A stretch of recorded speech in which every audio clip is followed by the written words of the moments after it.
Hello student, मैं संजय चौहान, भूगोल का अध्यापक। बच्चों, हम क्लास 11th का लेसन नंबर 6 भू आकृति प्रक्रिया के बारे में विस्तार के साथ अध्ययन कर रहे हैं। कौन सा टॉपिक? भू आकृतिक प्रक्रिया। बच्चों, भू आकृतिक प्रक्रिया के अंदर हमने दो महत्वपूर्ण बलों के बारे में जानकारी प्राप्त की थी। एक अनजात बलों के बारे में, जिसमें हमने पटल विरूपण और ज्वालामुखीता के बारे में पढ़ा, और दूसरा बहिर्जात बल, जिसके अंदर हमने मुख्य रूप से रासायनिक अपक्षय के बारे में पढ़ा। किसके बारे में पढ़ा? रासायनिक अपक्षय, जिसके अंदर हमने गोल या विलयन,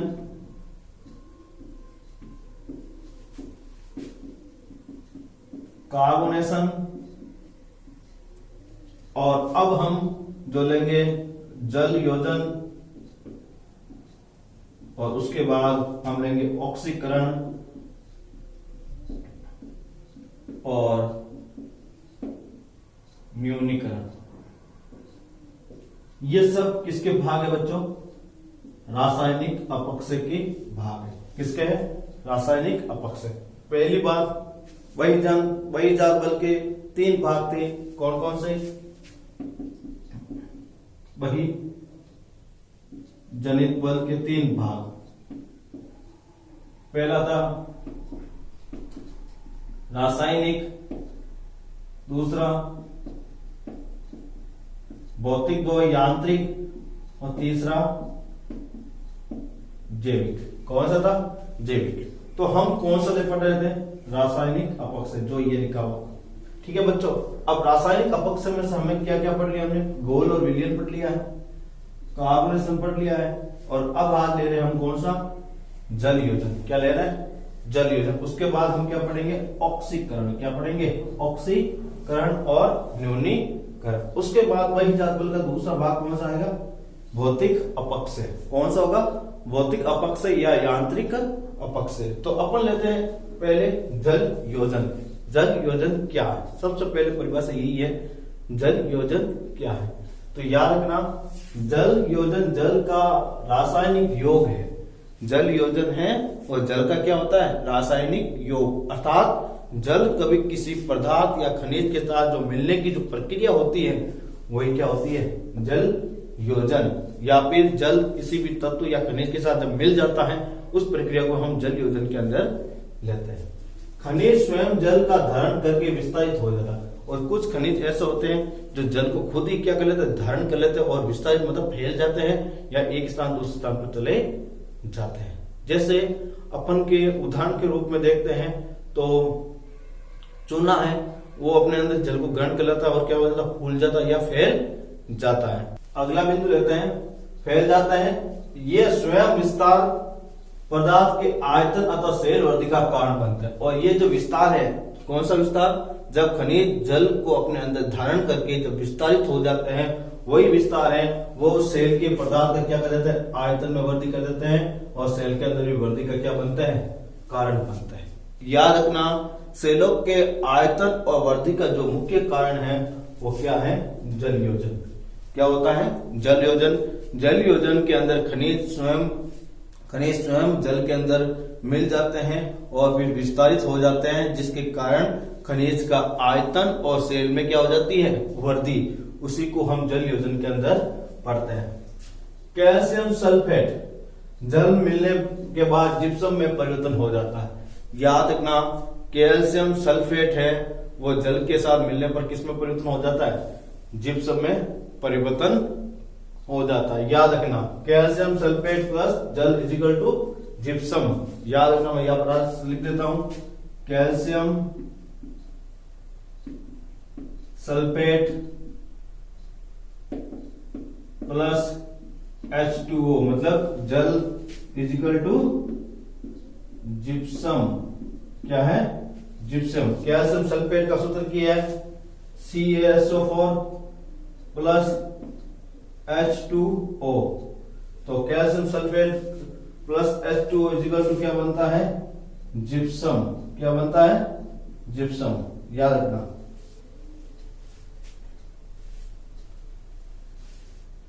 आपको मालूम चल गया होगा बच्चों किस तरह जल के साथ कैल्शियम सल्फेट अभिक्रिया करके क्या बनाता है, जिप्सम का निर्माण करता है।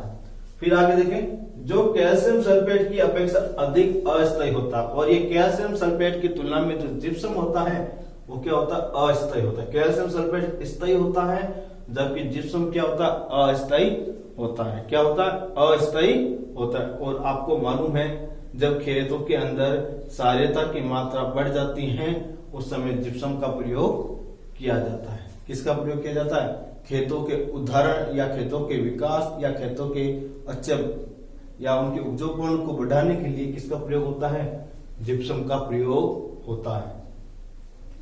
देखो अगला बिंदु, अनेक कले खनिज शुष्क एवं आर्द्र होने की प्रक्रिया में फूलते हैं और बहुत से ऐसे खनिज के टुकड़े होते हैं। अनेक कले खनिज शुष्क एवं आर्द्र होने के बाद क्या हो जाता है बच्चों, फूल जाते हैं। फूलने का मतलब उसका आयतन या खनिज तत्वों में क्या हो जाती है, वृद्धि हो जाती है एवं संकुचित होता है, और कुछ संकुचित हो जाते हैं, कुछ फूलने लगते हैं। तो याद रखना बच्चों, कुछ खनिज के तत्वों के टुकड़े ऐसे होते हैं जो शुष्क या आर्द्र होने के बाद फूलते हैं, और कुछ क्या होता है, संकुचित मतलब वापस सिकुड़ जाते हैं। इस प्रक्रिया की पुनरावृत्ति ऊपरी साई पदार्थों के दरार का कारण बनती है, और फिर ये प्रक्रिया जब बार बार होती है तो उसका किसका कारण बन जाती है, दरार का कारण बनती है। अब मैं आपको समझाता हूँ कैसे होता है।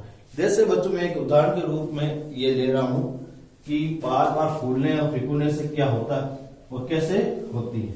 तो आपने कभी काली माटी को देखा होगा, क्या होता है, काली माटी, ठीक है, या मिट्टी, काली मिट्टी जब इसके अंदर जल मिलाया जाता है तो क्या हो जाती है, फूलती है।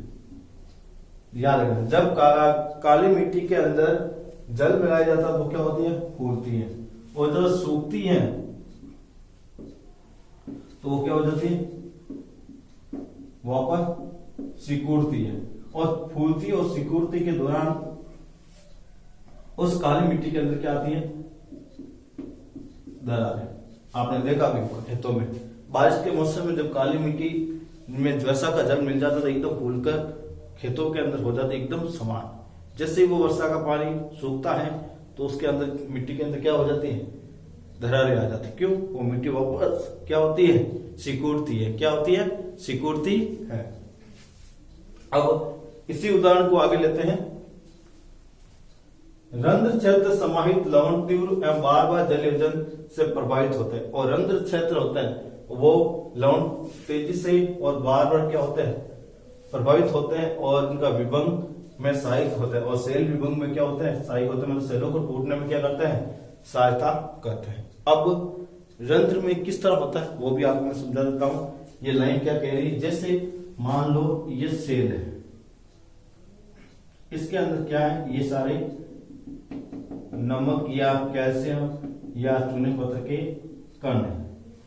नमक या चूने या कैल्शियम के क्या है, ये कण है। ये जब इसे जल के साथ अभिक्रिया करते हैं, जल के साथ क्या करते हैं, अभिक्रिया करते हैं, और जल के साथ अभिक्रिया करते हैं तो ये नमक के जो कण होते हैं वो कहाँ होते हैं, जल के अंदर मिल जाते हैं, जल के अंदर मिल जाते हैं। और जल के अंदर मिल जाने के कारण जहां पर ये नमक के कण थे, ये वहां पर ये क्या बन जाते हैं, विभंग।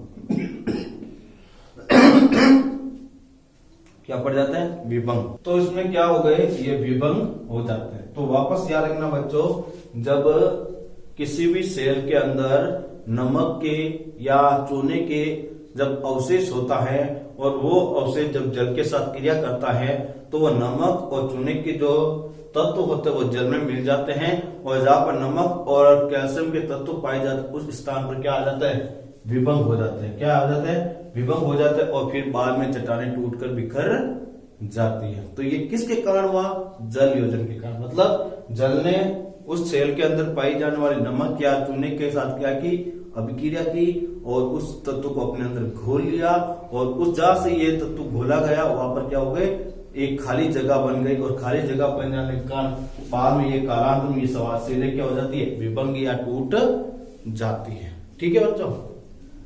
अब एक बात तो मालूम ही होगी कि रंध्र कहाँ या पेड़ पौधों के अंदर पाया जाता है। रंध्र कहाँ पाया जाता है? पेड़ पौधों के अंदर भी पाया जाता है और चट्टानों के अंदर छिद्र के रूप में भी देखने को मिलता है।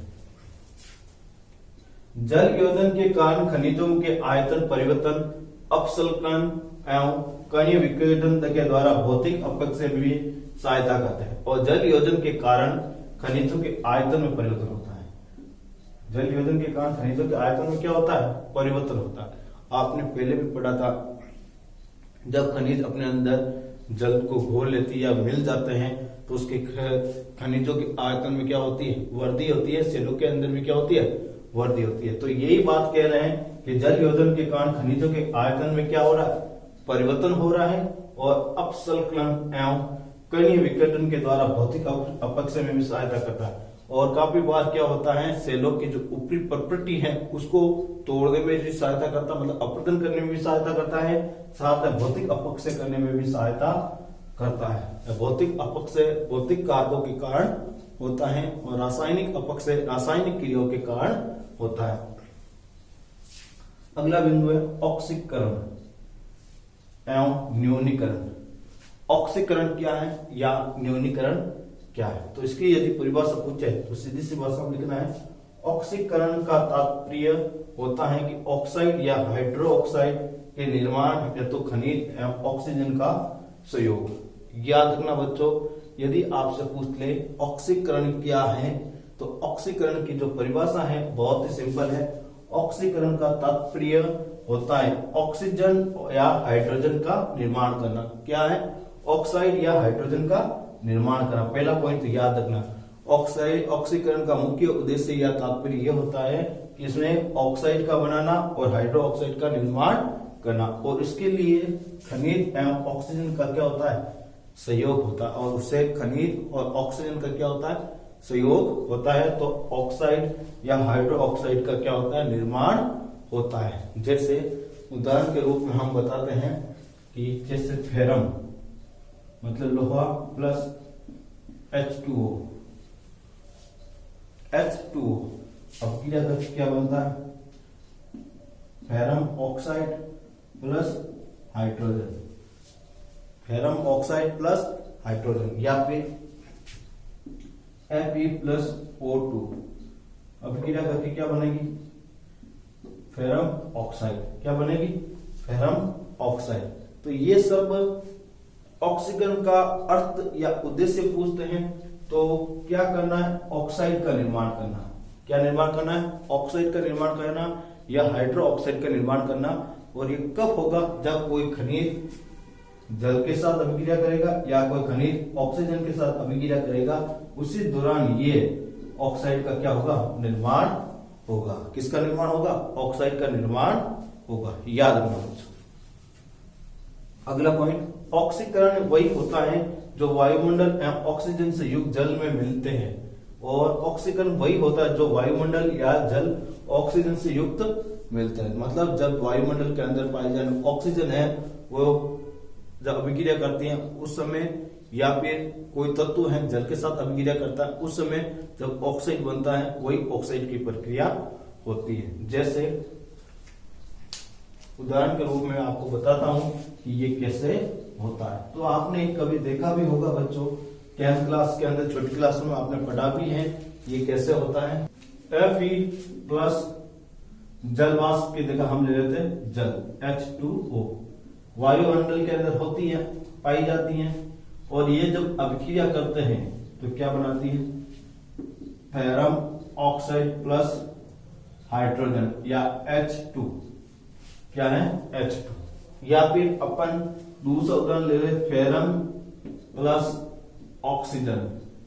ठीक है, जब अभिक्रिया करती हैं तो FeO2 का निर्माण करती है। किसका निर्माण करती है? FeO2 का निर्माण करती है। इस तरह अलग अलग वायुमंडल के अंदर पाए जाने वाले ऑक्सीजन और जल जो आपस में किसी प्रकार के खनिज के साथ अभिक्रिया करके फेरम ऑक्साइड और फेरम ऑक्साइड प्लस हाइड्रोजन का निर्माण करती हैं। इसका मतलब यह हुआ कि कोई भी खनिज के अंदर जब ऑक्सीकरण की प्रक्रिया होगी उस समय ऑक्साइड और हाइड्रो ऑक्साइड का निर्माण होगा। याद रखना। अब इस प्रक्रिया में लोहा, मैग्नीज, गंधक इत्यादि आते हैं और इस प्रक्रिया में कौन आते हैं? ऑक्साइड, हाइड्रोक्साइड में लोहा आता है, मैग्नीज आता है और गंधक आता है। अब मैग्नीज का देखते हैं MnH2O, ये मान लो, ठीक है।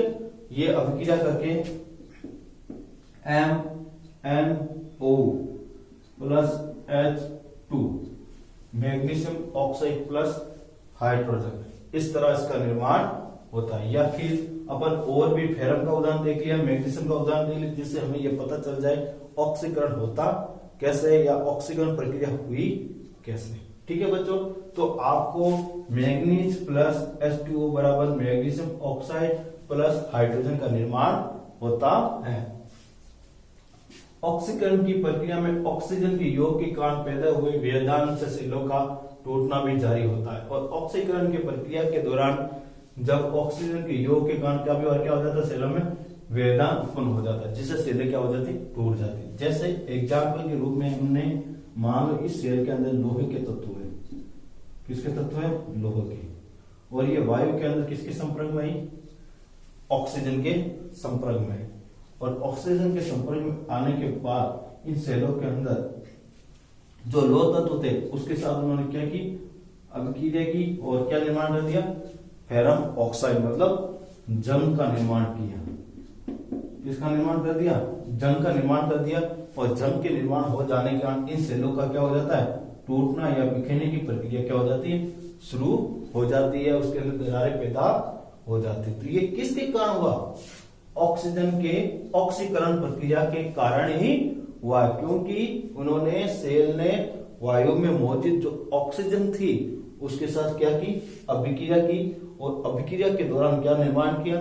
Ferrum oxide. और फेरम ऑक्साइड किसे कहते हैं? जंग को कहते हैं। और वो जंग होता है उस सेल को तोड़ देता है। क्या कर देता है? तोड़ देता है। इसके अलावा एक और उदाहरण हम ले लेते हैं, जैसे किसी सेल के अंदर आपने देखा मैग्नीज और वो वायु के अंदर क्या कर रहा है? वायु के अंदर क्या कर रहा है? ऑक्सीजन के साथ अभिक्रिया कर रहा है। किसी सेल के अंदर क्या है? मैग्नीज है और वो ऑक्सीजन के साथ अभिक्रिया करता है और किसका निर्माण करता है?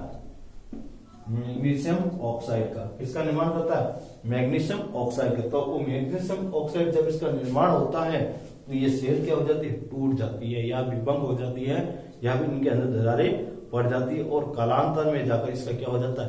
अपक्षय हो जाता है। क्या होता है? कालांतर में इसका अपक्षय हो जाता है। अब हम बच्चों लेते हैं ऑक्सीकरण के बाद न्यूनीकरण क्या है? न्यूनीकरण क्या है? तो इसकी परिभाषा इस प्रकार है। अब न्यूनीकरण के पहले कुछ एक महत्वपूर्ण बिंदु उसको ध्यान से देखते हैं। ऑक्सीकरण एक महत्वपूर्ण प्रक्रिया है। ऑक्सीकरण एक क्या है? महत्वपूर्ण प्रक्रिया है जो लोह धारक बायोराइट है, ओलिवाइन है एवं पायरोऑक्सीन जैसे खनिजों को भी प्रभावित करती है। देखो ऑक्सीकरण प्रक्रिया के अंदर जो पाए जाने वाले जो लोह तत्व से संबंध रखने वाले जो भी खनिज है उन सबको क्या करती है? प्रभावित करती है। तो याद रखना बच्चों, ऑक्सीकरण प्रक्रिया उन्हीं तत्वों के साथ होगी जो लोह तत्व से क्या रखते हैं? संबंध रखते हैं। क्या रखते हैं? लोह तत्व से क्या रखते हैं? संबंध। जैसे बायोराइट है या बायोटाइट है, ओलिवाइन है और पायरोऑक्सीन है। कौन कौन से? बायोटाइट है, ओलिवाइन है और पायरोऑक्सीन है। ये संबंध किससे रखते हैं? लोह खनिज से। इसी कारण इनको भी क्या करें? ऑक्सीकरण प्रक्रिया के दौरान प्रभावित करती है। अगला बिंदु, ऑक्सीकरण होने पर लोह का रंग लाल, भूरे या पीले रंग के रूप में परिवर्तित हो जाती है। और जब कभी लोह तत्व या लोह तत्व से संबंधित कोई तत्व का जब ऑक्सीकरण होता है, कोई भी तत्व का क्या होता है? ऑक्सीकरण होता है, उस समय लोह का जो रंग होता है वो कैसा होता है? लाल भूरे रंग का या फिर पीले रंग का रूप में परिवर्तन हो जाते हैं। तो याद रखना ऑक्सीकरण होने पर लोहे का रंग कैसा होता है? लाल भूरे या पीले रंग का होता है। जब ऑक्सीकृत खनिज ऐसे वातावरण में रखे जाते हैं, ऑक्सीकरण का अभाव, जब जो ऑक्सीकरण के कारण प्रभावित हो सकते हैं उन पदार्थों को ऐसे स्थान पर रखे जाते हैं जहां ऑक्सीजन का क्या हो? अभाव। क्या हो? ऑक्सीकरण का क्या हो, अभाव हो, या ऑक्सीजन का क्या हो, अभाव हो, तो एक दूसरी रासायनिक अपक्षय की प्रक्रिया प्रारंभ हो जाती है। और जब ऑक्सीजन का अभाव हो या ऑक्सीकरण का अभाव हो, उस समय उस खनिज के साथ ऑक्सीकरण की प्रक्रिया के अलावा दूसरी रासायनिक अपक्षय क्या हो जाता है, शुरू हो जाता है, जिसे हम क्या कहते हैं बच्चों, न्यूनीकरण क्रिया कहते हैं। क्या कहते हैं, न्यूनीकरण। वापस लेना, जब ऑक्सीकृत खनिज, जैसे अपन मैग्नीशियम है, मैग्नीज है, गंधक है, लोहा, ये हो गए कौन से, ऑक्सीकृत खनिज, ऐसे वातावरण में रखे जाते हैं। तो मैग्नीज, लोहा या गंधक को ऐसे वातावरण में रखा जाता है जहां ऑक्सीकरण का अभाव हो, जहां ऑक्सीकरण का अभाव मतलब ऑक्सीजन का क्या हो, अभाव हो, तो उस समय लोहा, मैग्नीज और गंधक एक दूसरी रासायनिक अपक्षय प्रक्रिया को प्रारंभ कर, उस समय ये सारे खनिज ऑक्सीकरण के स्थान पर कोई दूसरी रासायनिक प्रक्रिया प्रारंभ कर देते हैं, जिसे क्या कहा जाता है बच्चों, न्यूनीकरण कहा जाता है। क्या कहा जाता है, न्यूनीकरण। अगला, न्यूनीकृत होने पर लोहे का रंग हरे या आसमानी दूसरे रंग का हो जाता है। देखो, ऑक्सीकरण होने पर लाल, भूरे या पीले रंग का होता है। जब न्यूनीकरण होता है उस समय इस लोहे का रंग है वो हरे या आसमानी दूसरे रंग का हो जाता है। तो ऑक्सीकरण होने पर अलग रंग होता है और न्यूनीकरण होने पर लोहे का जो रंग है वो अलग होता है। तो बच्चों, आपने इस वीडियो के अंदर रासायनिक अपक्षय के जो दो महत्वपूर्ण बिंदु थे, जल वियोजन और ऑक्सीकरण और न्यूनीकरण जो टॉपिक था, उसका आपने विश्लेषण के साथ अध्ययन किया है। अब जो नेक्स्ट वीडियो होगा उसके अंदर भौतिक या यांत्रिक अपक्षय के जो महत्वपूर्ण टॉपिक हैं उनका हम विश्लेषण के साथ क्या करेंगे, अध्ययन करेंगे। Thank you.